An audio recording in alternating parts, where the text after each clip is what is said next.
Վագն Ալեքսանյան։ Շնորհակալություն։ Տիկին դատախազ, քանի որ մեր ընդդիմադիր գործընկերներն են ասել այստեղ, հիշեցնեմ, որ մեր գործընկերները բոլորը առանց բացառության, չգիտեմ, պարոն Վարդանյանը, որ հիմա դուրս է գալիս,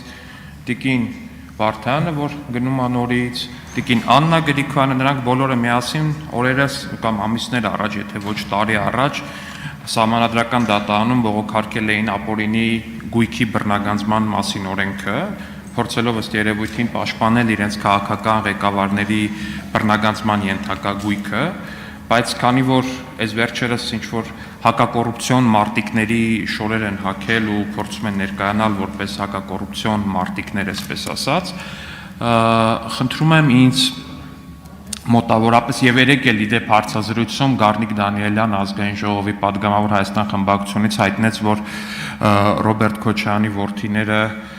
միայն իրենց տաղանդի ու աշխատասիրության շնորհիվ են մեծամասշտաբ ունեցվածք բան արել, դիզել։ Խնդրում եմ, եթե ունեք ձեռքի տակ տվյալներ, ներկայացնեք, թե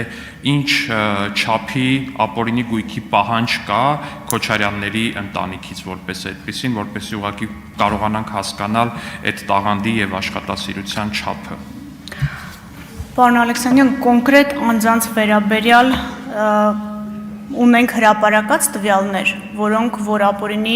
գույքի բռնագանձման վարույթի շրջանակներում դատարան ներկայացված հայց են, բայց այս պահին ձեռքիս տակ չունեմ, եզրափակիչ ելույթում կարող եմ ձեր հարցին պատասխանել, բայց եթե ձեզ հետաքրքիր է, կարող եմ ներկայացնել ընդհանուր թիվը, որը ներկայացված է այս պահին դատարաններում,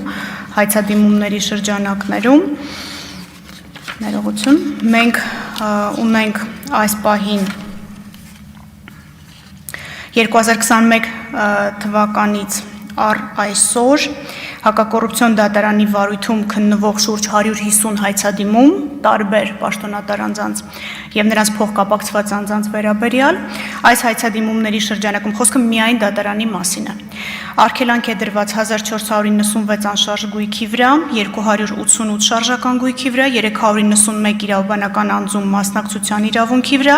եւ դրամական միջոցներից 536 միլիարդ 190 միլիոն 782 հազար դրամի վրա։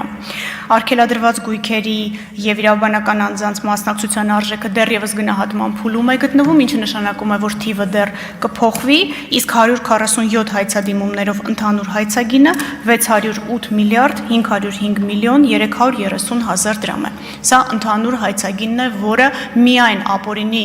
գույքի բռնագանձման վարույթների շրջանակում գտնվում է դատարանում։ Սա չի ներառում ուսումնասիրությունները, գիտեք, որ ուսումնասիրությունները գաղտնիության ռեժիմով են իրականացվում եւ դրանց հրապարակումը քրեորեն պատժելի է։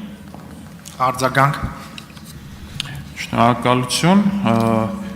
Իհարկե շատ տպավորիչ թիվ է ու շատ ողջունելի է նաև փաստը, որ արդեն վերջապես մենք ամենօրյա ռեժիմով ունենում ենք կարելի ասել ամենօրյա ռեժիմով դատավճիռներ կամ հաշտության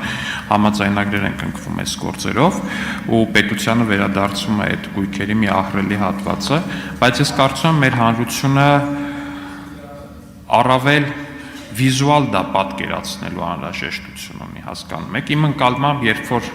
պետությանն է վերադարձվում ինչ-որ այս կամ այն գույքը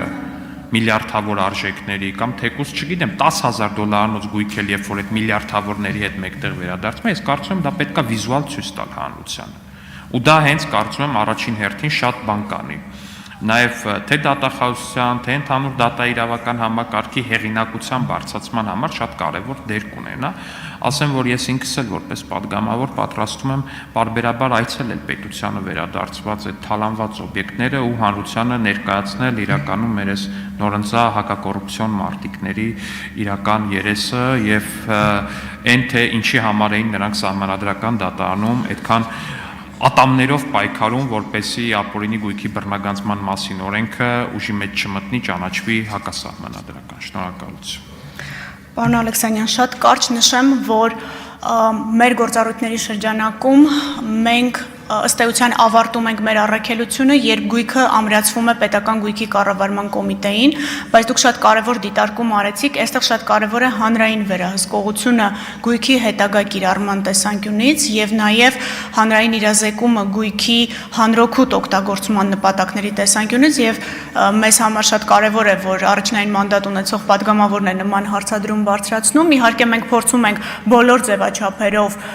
եւ վիզուալ եւ հրապարակումներով եւ անընդհատ դրա մասին հիշատակելով ցույց տալ այն գույքերը, որոնք վերականգնվել են, բայց ես կարծում եմ, որ ռեալ տեսանելի կլինի, երբ որ այդ գույքերը դրվեն շրջանառության մեջ։ Օրինակ, մի 10 օր առաջ, եթե հիշողությունս ինձ չի դավաճանում, Դիլիջանի մանկապարտեզի մի ամբողջական մասնաշենք վերադարձվեց համայնքին։ Իմ խորին համոզմամբ դա կդառնա տեսանելի համայնքի համար այն դեպքում, երբ որ մանկապարտեզը ռեալ սկսի գործել։ Հիմա ընթացքի մեջ է մի ահռելի մարզադաշտի վերականգնման գործընթաց, որը էլի տեսանելի կդառնա համայնքի համար, երբ որ մարզադաշտը կառուցվի, ուստի այս առումով անելիքները չեն ավարտվում, վերջացնում եմ, չեն ավարտվում բռնագանձման փուլով։ Հետագա կառավարումը եւ հանրային վերահսկողությունը եւս կարեւոր է, որպեսզի թափանցիկ լինի եւ տեսանելի ու ամենակարևորը կիրառվի հանրօգուտ նպատակներով։